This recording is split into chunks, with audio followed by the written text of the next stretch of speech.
Sabriel forced herself to walk back to the main doors, rather than break into a screaming run. Lots of soldiers could see her. They were still placing lanterns out in lines, radiating out from the steps, and several soldiers were holding a coil of concertina wire, waiting to bounce it out. They looked anxiously at her as she passed. The sarcophagus was just slipping off the ramp into the corridor ahead of her. Sabriel could easily have pushed past it, but she waited outside, looking out. After a moment, she became aware that Horace was standing next to her, his face half lit by the lanterns, half in shadow.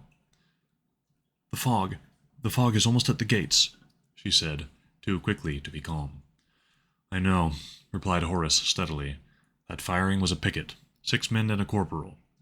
Sabriel nodded. She had felt their deaths, like slight punches in her stomach. Already she was hardening herself not to notice, to willfully dull her senses. There would be many more deaths that night. Suddenly, she felt something that wasn't a death, but things already dead. She stood bolt upright and exclaimed, "Colonel! The sun is truly down, and something's coming ahead of the fog." She drew her sword as she spoke, the colonel's blade flickering out a second later. The wiring party looked around, startled, then bolted for the steps and the corridor. On either side of the door, 2-man teams cocked the heavy tripod-mounted machine guns and laid their swords across the newly made sandbag walls. "Second floor, stand ready!" Horace shouted, and above her head, Sabriel heard the bolts of 50 rifles working. Out of the corner of her eye, she saw 2 of the scouts step back outside and take up position behind her, arrows nocked, bows ready. She knew they were ready to snatch her inside, if it came to that. In the expectant quiet, there were only the usual sounds of the night. Wind in the big trees out past the school wall, starting to rise as the sky darkened. Crickets beginning to chirp, then Sabriel heard it, the massed grinding of dead joints, no longer joined by gristle. The padding of dead feet, bones like hobnails clicking through necrotic flesh. "Hands," she said nervously. "Hundreds of hands." Even as she spoke, a solid wall of dead flesh hit the iron gates, throwing them over in a split-second's crash. Then vaguely human forms were everywhere, rushing towards them, dead mouths gulping and hissing in a ghastly parody of a war cry. "Fire!" In the instant's delay after this command, Sabriel felt the terrible fear that the guns wouldn't work. Then rifles cracked, and the machine guns beat out a terrible barking roar, red tracer rounds flinging out, ricocheting from the paving in a crazy embroidery of terrible violence. Bullets tore dead flesh, splintered bone, knocked the hands down and over. But still they came, till they were literally torn apart, broken into pieces, hung up on the wire. The firing slowed, but before it could entirely cease, another wave of hands came stumbling, crawling, running through the gateway, slipping, tumbling over the wall. Hundreds of them, so densely packed they crushed the wire and came on, till the last of them were mown down by the guns at the very foot of the front steps. Some, still with a slight vestige of human intelligence, retreated, only to be caught in great gouts of flame from white phosphorus grenades thrown out from the second floor. "Sabriel, get inside!"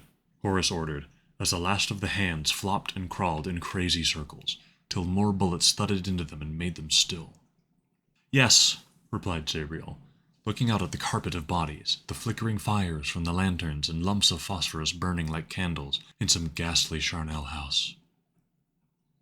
The stench of cordite was in her nose, through her hair, on her clothes, the machine gun's barrels glowing an evil red to either side of her. The hands were already dead, but even so, this mass destruction made her sicker than any free magic. She went inside, sheathing her sword. Only then did she remember the bells. Possibly she could have quelled that vast mob of hands, sent them peaceably back into death, without... But it was too late. And what if she had been overmastered? Shadow hands would be next, she knew, and they could not be stopped by physical force or her bells unless they came in small numbers. And that was as likely as an early dawn. There were more soldiers in the corridor, but these were mailed and helmed, with large shields and broad-headed spears streaked with silver and the simplest charter marks drawn in chalk and spit. They were smoking, and drinking tea from the school's second-best china. Sabriel realized they were there to fight when the guns failed. There was an air of controlled nervousness about them, not bravado exactly, just a strange mixture of competence and cynicism. Whatever it was, it made Sabriel walk casually among them, as if she were in no hurry at all. "Evening, miss. Good to hear the guns, hey? Practically never work up north. Won't need us at this rate. Not like the perimeter, is it, ma'am? Good luck with the bloke in the metal cigar case, miss." "Good luck to all of you," replied Sabriel, trying to smile in answer to their grins. Then the firing started again, and she winced, losing the smile, but their attention was off her, focused back outside.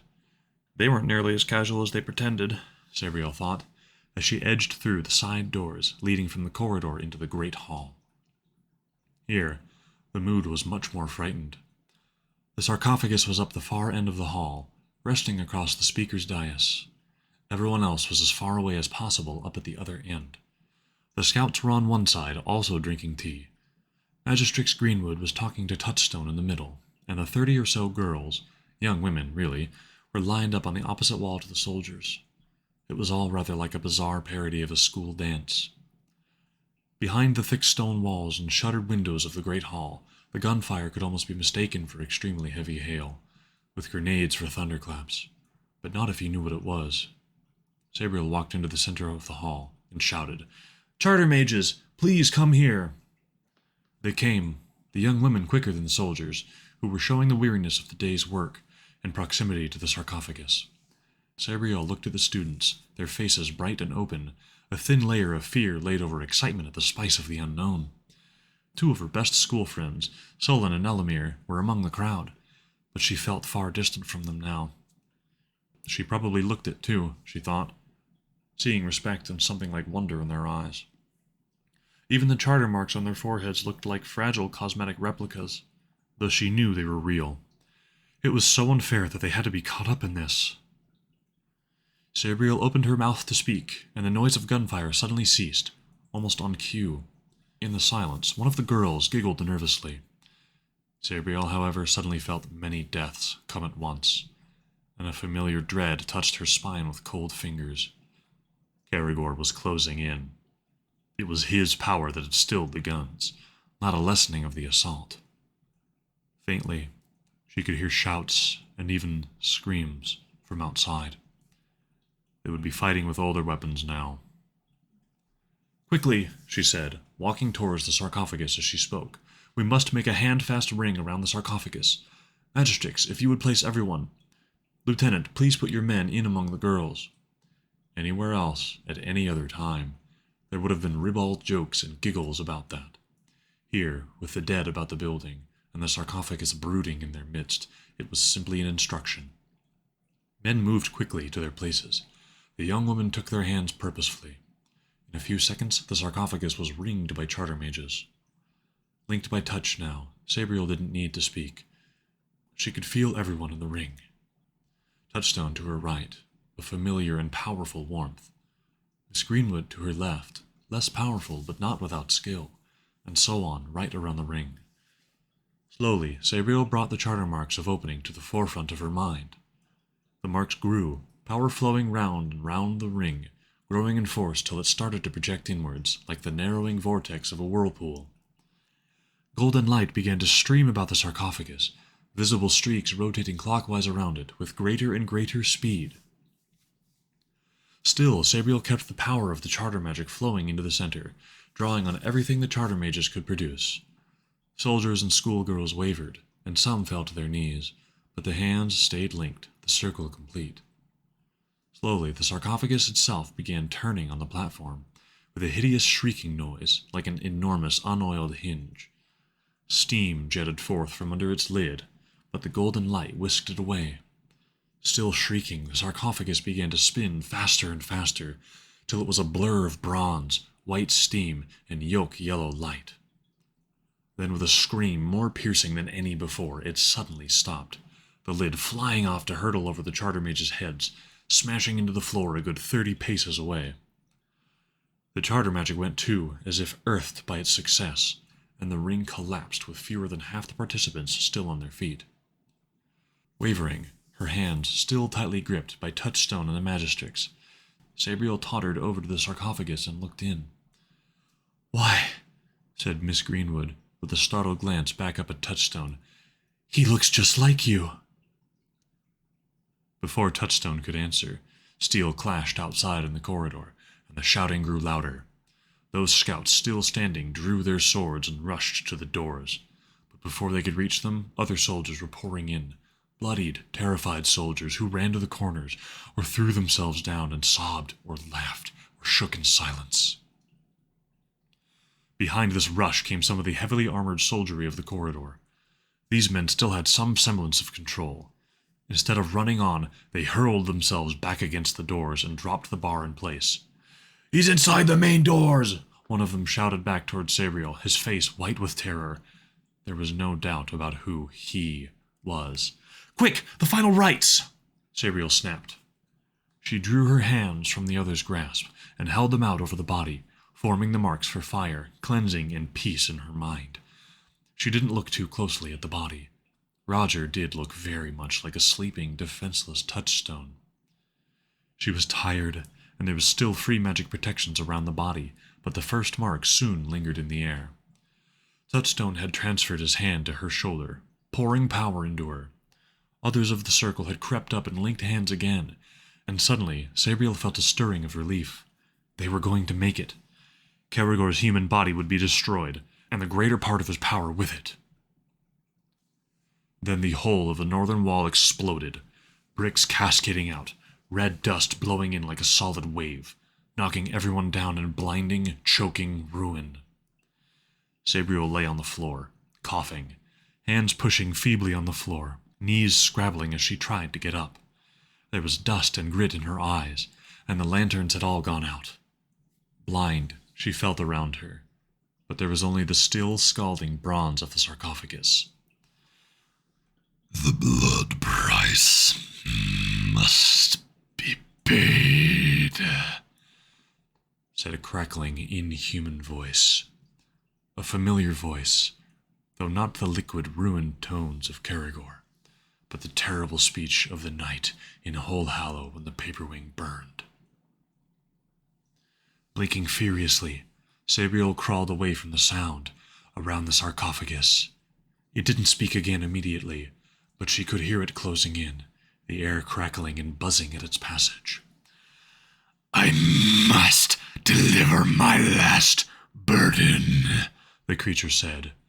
"Then the bargain is done, and I may turn to retribution." Sabriel blinked again, tears streaming down her face.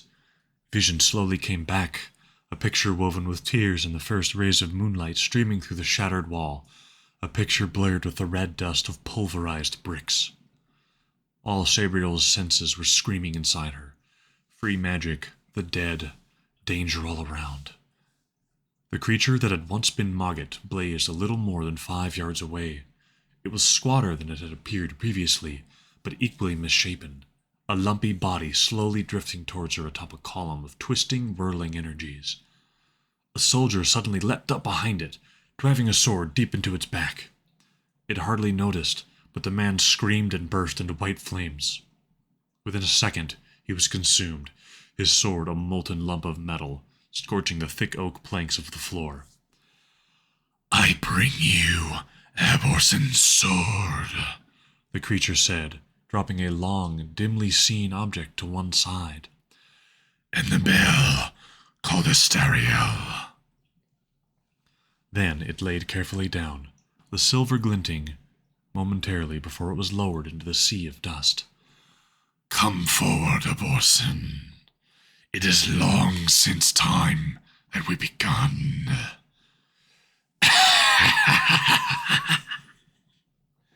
The thing laughed then, a sound like a match igniting, and it started to move around the sarcophagus.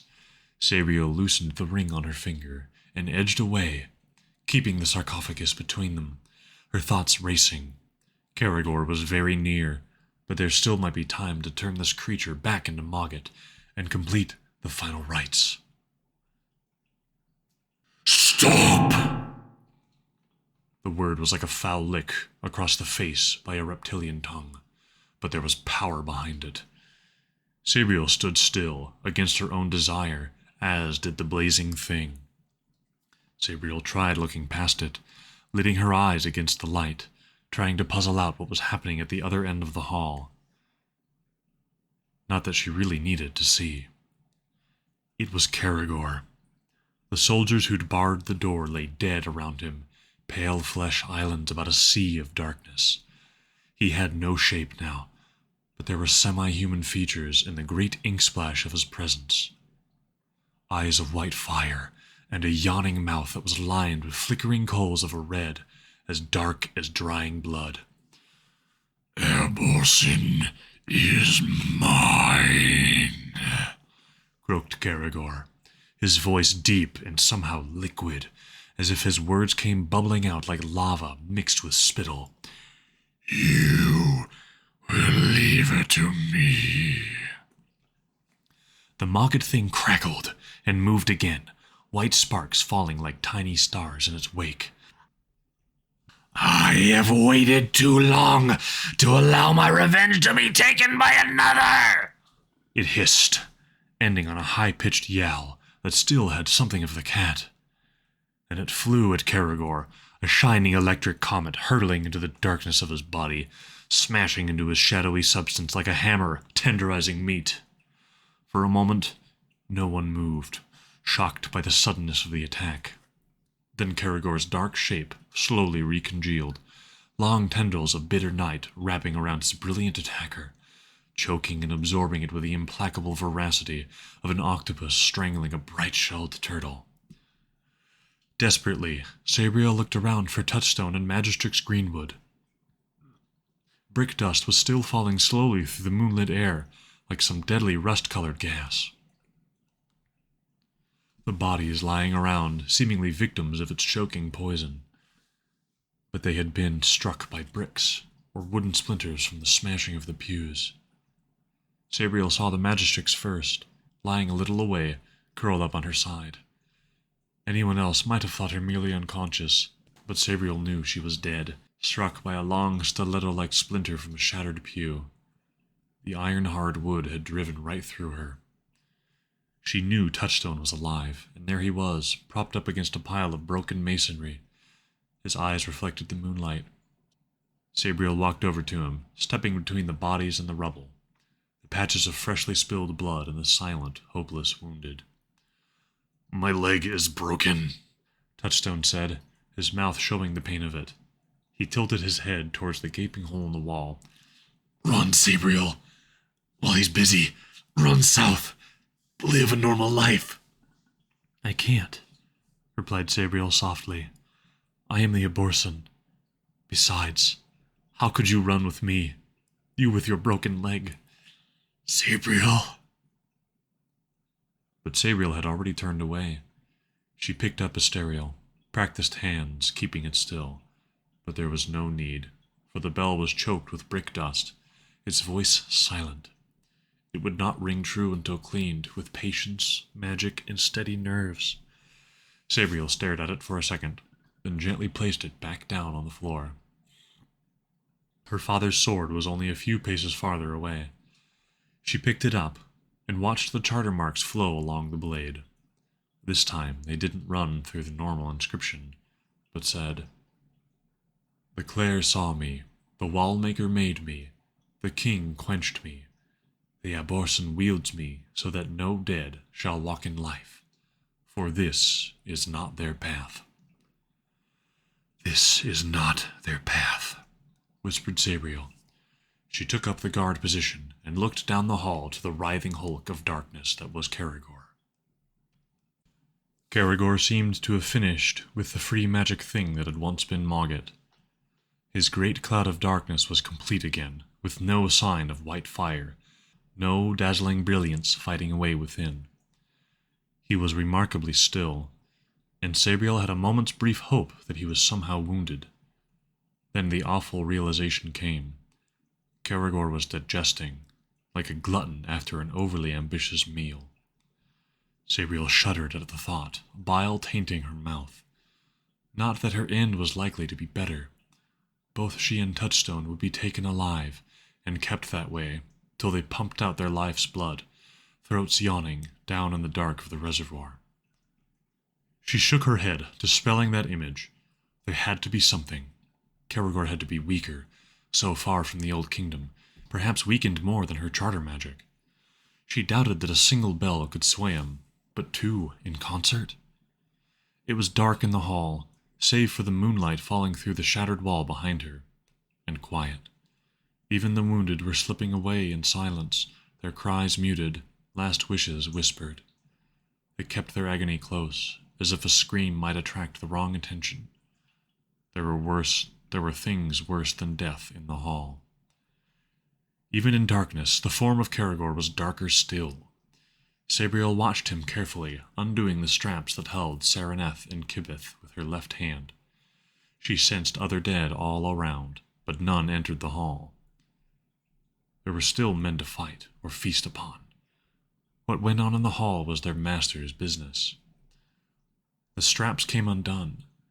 Caragor didn't move, his burning eyes closed, his fiery mouth shut. In one quick motion, Sabriel sheathed her sword and drew the bells. Caragor didn't move. Caragor did move then. Swiftly, his dark bulk bounding forward, halving the gap between them. He grew taller too, stretching upwards till he almost reached the vaulted ceiling. His eyes opened to full, raging, flaming fury, and he spoke. Toys abortion, and too late. Much too late. It was not just words he spoke, but power. Free magic power that froze Sabriel's nerves, caught at her muscles. Desperately, she struggled to ring the bell, but her wrists were locked in place. Tantalizingly slowly, Caragor glided forward, till he was a mere arm's length away, towering over her like some colossal statue of rough-hewn night, his breath rolling down on her with the stench of 1,000 abattoirs. Someone, a girl quietly coughing out her last breath on the floor, touched Sabriel's ankle with a light caress. A small spark of golden charter magic came from that dying touch, slowly swelling into Sabriel's veins, traveling upwards, warming joints, freeing muscles. At last it reached her wrists and hands, and the bells rang out. It was not the clear, true sound it should be, for somehow the bulk of Caragor took the sound in and warped it, but it had an effect. Caragor slid back and was diminished, till he was little more than twice Sabriel's height. But he was not subject to Sabriel's will. Sereneth had not bound him, and Kibith had only forced him back. Sabriel rang the bells again, concentrating on the difficult counterpoint between them, forcing all her will into their magic. Caragor would fall under her domination. He would walk where she willed. And for a second he did. Not into death, for she lacked the power, but into his original body, inside the broken sarcophagus. Even as the chime of the bells faded, Caragor changed. Fiery eyes and mouth ran into each other like molten wax, and his shadow stuff folded into a narrow column of smoke, roaring up into the ceiling. It hovered among the rafters for a moment, then descended with a hideous scream, straight into the Roger body's open mouth. With that scream, Sereneth and Kibeth cracked, shards of silver falling like broken stars, crashing to the earth. Mahogany handles turned to dust, drifting through Sabriel's fingers like smoke. Sabriel stared at her empty hands for a second, still feeling the harsh imprint of bell handles. Then, without any conscious thought, there was a sword hilt in her hand as she advanced upon the sarcophagus. But before she could see into it, Roger stood up and looked at her, looked with the burning fire-pit eyes of Caragor. An inconvenience, he said, with a voice that was only marginally more human. I should have remembered that you were a troublesome brat. Sabriel lunged at him, sword blowing white sparks as it struck, punching through his chest to project out the other side. But Caragor only laughed and reached down till he held the blade with both hands, knuckles pallid against the silver sparking steel. Sabriel tugged at the sword, but it would not come free. No sword can harm me, Caragor said, with a giggle like a dying man's cough. Not even one made by the wall makers. Especially not now, when I have finally assumed the last of their powers. Power that ruled before the Charter. Power that made the wall. I have it now. I have that broken puppet, my half-brother. And I have you, my Aborson. Power and blood. Blood for the breaking. He reached out and pulled the sword farther into his chest, till the hilt was lodged against his skin. Sabriel tried to let go, but he was too quick, one chilled hand clutching her forearm. Irresistibly, Caragor drew her towards him. Will you sleep, unknowing, till the great stones are ready for your blood? Whispered Caragor, his breath still reeking of carrion. Or will you go waking every step of the way? Sabriel stared back, meeting his gaze for the first time. Surely there in the hellfire of his eyes she could see the faintest spark of blazing white. She unclenched her left fist and felt the silver ring slip down her finger. Was it expanding? What would you have, Aborson? Continued Caragor, his mouth peeling back, skin already breaking at the corners, the spirit within corroding even this magically preserved flesh. Your lover crawls towards us, a pathetic sight, but I shall have the next kiss. The ring was hanging in Sabriel's hand, hidden behind her back. It had grown larger, but she could still feel the metal expanding. Caragor's blistered lips moved towards hers, and still the ring moved in her hand. His breath was overpowering, reeking of blood, but she had long gone beyond throwing up. She turned her head aside at the last second, and felt dry, corpse-like flesh slide across her cheek. A sisterly kiss, chuckled Caragor. A kiss for an uncle who has known you since birth, or slightly before. But it is not enough. Again, his words were not just words. Sabriel felt a force grip her head and move it back to face him, while her mouth was wedged apart, as if in passionate expectation. But her left arm was free. Caragor's head bent forward, his face looming larger and larger. Then silver flashed between them, and the ring was around his neck.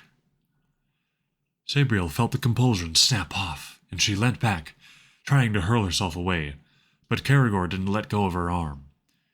He seemed surprised, but not anxious. His right hand went up to touch the band, fingernails falling as he did so, bone already pushing through at the fingertips. What is this? Some relic of... The ring constricted, cutting through the pulpy flesh of his neck, revealing the solid darkness within. That too was compressed, forced inward, pulsating as it tried to escape. Two flaming eyes looked down in disbelief. Impossible, croaked Caragor. Snarling, he pushed Sabriel away, throwing her to the floor. In the same motion he drew the sword from his chest, the blade slowly coming free with a sound like rasp on hard wood. Swiftly as a snake, arm and sword went out, striking through Sabriel, through armor and flesh, and deep into the wooden floor beyond. Pain exploded, and Sabriel screamed, body convulsing around the blade in one awful reflexive curve. Caragor left her there, impaled like a bug in a collection, and advanced upon Touchstone. Sabriel, through eyes fogged with pain, saw Caragor look down and rip a long, jagged splinter from one of the pews. Roger, Touchstone said. Roger. The splinter came down with a strangled shriek of rage. Sabriel closed her eyes and looked away, slipping into a world of her own, a world of pain. She knew she should do something about the blood pouring out of her stomach, but now, with Touchstone dead, she just lay where she was and let it bleed. Then Sabriel realized she hadn't felt Touchstone die. She looked again. The splinter had broken on his armored coat.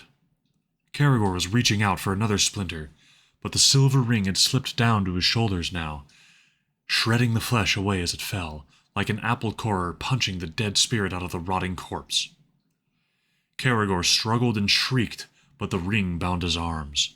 Capering madly, he threw himself from side to side, seeking to cast off the silver band that held him, only causing yet more flesh to fall away, till no flesh remained, nothing but a raging column of darkness constrained by a silver ring. Then the column collapsed upon itself like a demolished building, to become a mound of rippling shadow, the silver ring shining like a ribbon. A gleaming red eye shone amidst the silver, but that was only the ruby grown to match the metal. There were charter marks on the ring again, but Sabriel couldn't read them. Her eyes wouldn't focus. It was too dark. The moonlight seemed to have gone. Still, she knew what must be done. Sereneth, her hand crept to the bandolier, but the 6th bell wasn't there, or the 7th, or the 3rd. Careless of me, Sabriel thought. Careless, but I must complete the binding. Her hand fell on Belgar for a moment, and almost drew it, but no, that would be release. Finally, she drew Rana, whimpering with the pain of even that small movement. Rana was unusually heavy for so slight a bell. Sabriel rested it against her chest for a moment, gathering strength. Then, lying on her back, transfixed with her own sword, she rang the bell. Rana sounded sweet and felt comforting, like a long-expected bed. The sound echoed through the hall and out to where a few men still battled with the dead. All who heard it ceased their struggles and lay themselves down. The badly wounded slipped easily into death, joining the dead who had followed Caragor. Those less hurt fell into a healing sleep. The mound of darkness that had been Caragor split into 2 distinct hemispheres, bounded by an equatorial ring of silver. One hemisphere was black as coal, the other a gleaming white. Gradually, they melted into 2 distinct forms, 2 cats, joined at the throat like Siamese twins. Then the silver ring split in 2, a ring around each neck, and the cats separated. The rings lost their brilliance, slowly changing color and texture till they were red leather bands, each supporting a miniature bell, a miniature Rana. 2 small cats sat side by side, one black, one white. Both leaned forward, throats moving, and each spat up a silver ring. The cats yawned as the rings rolled towards Sabriel, then curled up and went to sleep. Touchstone watched the rings roll through the dust, silver flashing in the moonlight. They hit Sabriel's side, but she didn't pick them up.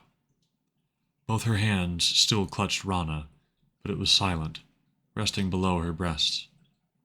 Her sword loomed above her, blade and hilt casting the moon shadow of a cross upon her face. Something from his childhood memory flashed through Touchstone's mind. A voice, a messenger's voice, speaking to his mother. "Highness, we bring sorrowful tidings. The Aborson is dead." Death seemed colder than ever before, Sabriel thought, and wondered why, till she realized she was still lying down, in the water, being carried along by the current. For a moment she started to struggle, then she relaxed. "Everyone and everything has a time to die," she whispered. The living world and its cares seemed far away. Touchstone lived, and that made her glad, inasmuch as she could feel anything. Caragor was defeated, imprisoned if not made truly dead. Her work was done. Soon she would pass beyond the 9th gate and rest forever. Something grabbed her arms and legs, picked her up out of the water, and set her down on her feet. "This is not your time," said a voice echoed by 100 others. Sabriel blinked, for there were many shining human shapes around her, hovering above the water. More than she could count. Not dead spirits, but something else, like the mother-sending called by the paper boat. Their shapes were vague, but instantly recognizable, for all wore the deep blue with the silvery keys.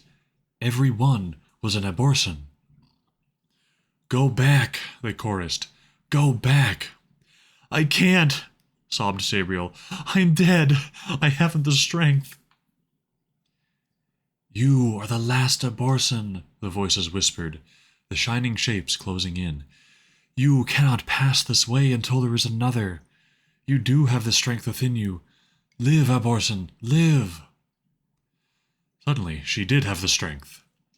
Enough to crawl, wade, and fall back up the river, and gingerly edge back into life, her shining escort dropping back at the very last.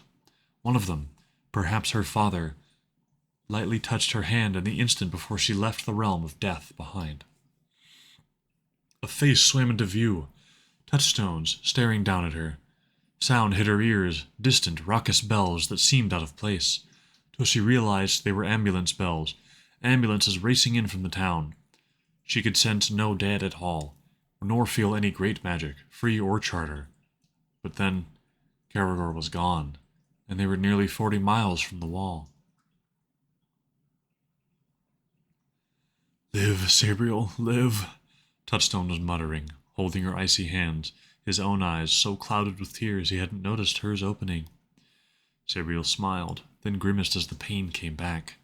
She looked from side to side, wondering how long it would take Touchstone to realize. The electric lights had come back on in parts of the hall, and soldiers were placing lanterns out again. There were more survivors than she'd expected, tending to the wounded, propping up dangerous brickwork, even sweeping up the brick dust and grave mold. There were also many dead, and Sabriel sighed as she let her senses roam. Colonel Horace, killed outside, on the steps. Magistrix Greenwood, her innocent school friend Elamir, 6 other girls, at least half of the soldiers. But her eyes wandered to closer regions, to the 2 sleeping cats, the 2 silver rings next to her on the floor. "Sabriel!" Touchstone had finally noticed. Sabriel turned her gaze back to him, and lifted her head cautiously. He'd removed her sword, she saw, and several of her school friends had cast a healing spell, good enough for the moment.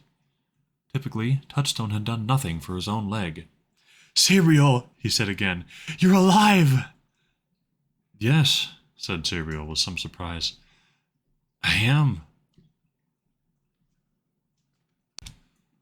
If you've made it this far into the video, I want to thank each and every one of you for patiently waiting and enjoying this narration of Sabriel, one of my favorite books as a young boy. I look forward to reading Lirael very soon. Stay tuned.